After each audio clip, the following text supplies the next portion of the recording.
Om Shanti. Negative energy के आदान प्रदान के चक्र को कैसे तोड़ें, आइए जानते हैं।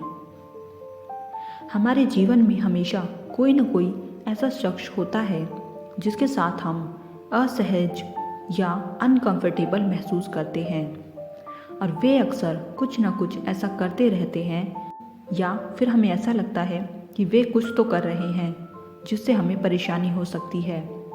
इस प्रकार से उनके स्वभाव को स्वीकार करने के बजाय हम खुद ही उनके स्वभाव और उससे रिलेटेड कार्यों से बार बार प्रभावित होते रहते हैं। हालांकि कई बार चाहे उनका ऐसा करने का इरादा ना भी हो, इन सभी बातों में अगर हमारे रिएक्शन हम तक ही रहें तो इन नकारात्मक भावनाओं का प्रभाव सीमित होगा और वे केवल हमारे लिए ही चुनौती पैदा करेंगे।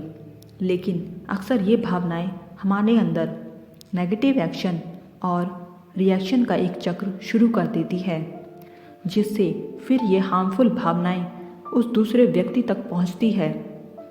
इस नेगेटिव एनर्जी को रिसीव करने के बाद वो व्यक्ति हमें नेगेटिव समझना शुरू कर देता है और उसी तरह से रिएक्शन देता है या हमारे बारे में सोचता है और इस तरह से हमारे और उस व्यक्ति के बीच एक इमोशनल शीत युद्ध शुरू हो जाता है और ऐसे ही समय समय पर एक दूसरे के साथ नकारात्मक विचारों, भावनाओं, दृष्टिकोण, बोल और कर्मों का आदान प्रदान होने से हम आपस में नेगेटिव कार्मिक अकाउंट और बंधन से बंध जाते हैं और इन्हीं भावनाओं के साथ यह नेगेटिव अकाउंट और अधिक मजबूत होते जाते हैं।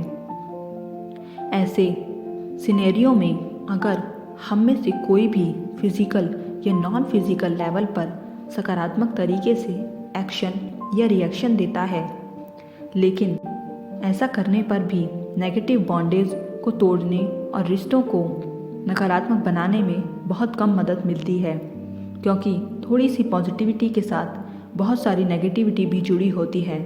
इसलिए नकारात्मकता थोड़ी सी कम हो सकती है, लेकिन इसके प्रभावों को पूरी तरह से दूर नहीं किया जा सकता।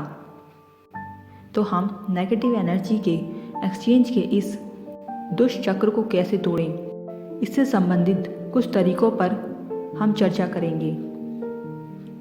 ओम शांति।